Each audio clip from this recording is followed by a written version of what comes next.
రేయ్ మనవల్లో ఎండాకాలం వచ్చేసింది, మేడ మీద పడుకోలేదా? నీకు కూడా పోయే కాలం వచ్చేసిందే, ఇంకా సావలేదా?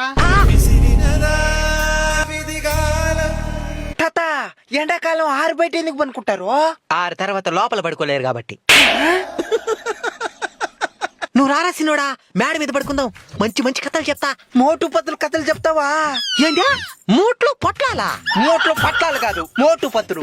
ఆ కథలని మనకు తెలియదు, మనకు తెలిసినంత ఒకే కథే. ఒక రాజుకి 7 మంది కొడుకులు ఏటకు పోయి చేపలు తెచ్చినారు, అక్కడి పప్పులో కాలేను, ఏటకు పోయి తప్పిపోయినారు. తప్పిపోయినారా? మళ్ళీ ఏం జరిగింది? మేడ మీదకి వస్తే చెప్తా.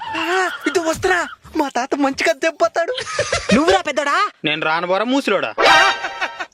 నేను ఇక్కడ ఏసీలో ఉండి ఎంజాయ్ చేస్తా.